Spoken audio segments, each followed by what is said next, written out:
आप लोग ये जो देख रहे हैं हमारे पीछे पानी की टंकी है, ये दक्षिण नागपुर का बबुलखेड़ा एरिया है। बबुलखेड़ा एरिया में 10 लाख लीटर की पानी की टंकी बन के तैयार है, पूरी तैयार है, उसमें पानी भरा हुआ है। लेकिन यहाँ दक्षिण नागपुर के बीजेपी के जो एमएलए है, विधायक है, उनको समय नहीं है, इसलिए ये लोग पानी से वंचित है। इस एरिया में पानी इसलिए नहीं बांटा जा रहा जबकि पानी अवेलेबल है। लेकिन विधायक को, दक्षिण नागपुर के विधायक मते जी जो है, उनको समय ना होने से उसका लोकार्पण नहीं हुआ, और लोकार्पण नहीं हुआ इसलिए पानी से दक्षिण नागपुर की जनता, जो बबुलखेड़ा एरिया की जनता वंचित है। इसलिए बहुजन समाज पार्टी से निवेदन है कि वो जल्द से जल्द इसका लोकार्पण करे, ऐसी डिमांड है। मैं उत्तम छोड़े बसपा का मीडिया इंचार्ज।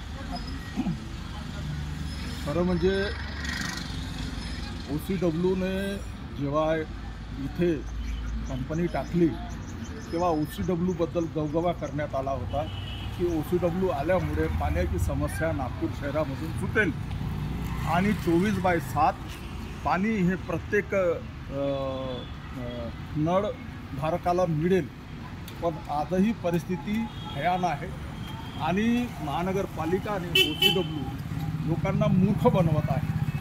आता या बाबूरखेड्याच्या जलकुंभाचं आतापर्यंत उद्घाटन झालं नाही। उद्घाटन न झाल्यामुळं लोकांना पाणी मिळत नाही। वास्तविक परिस्थिती ही आहे की OCWचं बिल यावेळी मोठ्या प्रमाणामध्ये लोकांना आलेलं आहे। 40 ते 45% बिल 45% दरानं बिल वाढवण्यात आलं आणि लोकांना आजही मुबलक प्रमाणात पाणी मिळत नाही। जीवनावश्यक वस्तू आहे पाणी आणि निसर्गाकडून फ्रीमध्ये मिळते, पण महानगरपालिका आणि OCW षडयंत्र करून लोकांना पाणी मिळत नाही। आणि आजही नागपूर शहरामध्ये 41,000 बिल असे आहेत जे दुरुस्तीसाठी आहेत, पण 41,000 नळधारकाचे बिल दुरुस्तीसाठी असताना सुद्धा आजही त्याच्यावर OCW किंवा महानगरपालिका विचार करत नाही, असा हा भोंगळ कारभार आहे।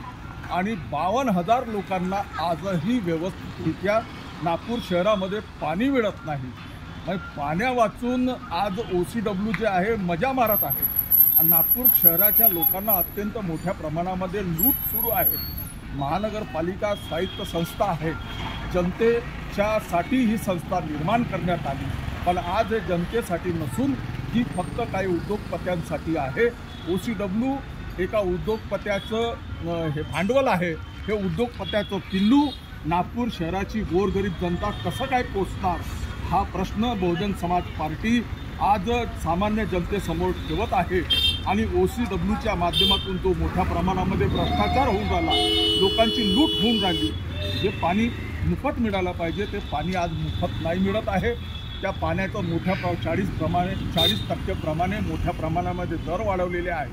ज्या लोकांना 400-500 रुपये किंवा 600 रुपये बिल येत होतं, त्या लोकांना 1400, 1500, 1800, 2000 असं बिल येत आहे आणि OCWच्या माध्यमातून लूट सुरू आहे। म्हणून हे सरकार, महानगरपालिका आणि OCW नागपूरकरांची मोठ्या प्रमाणात लूट करत आहे। म्हणून OCWचा आम्ही इथे बहुजन समाज पक्षातर्फे निषेध करतो।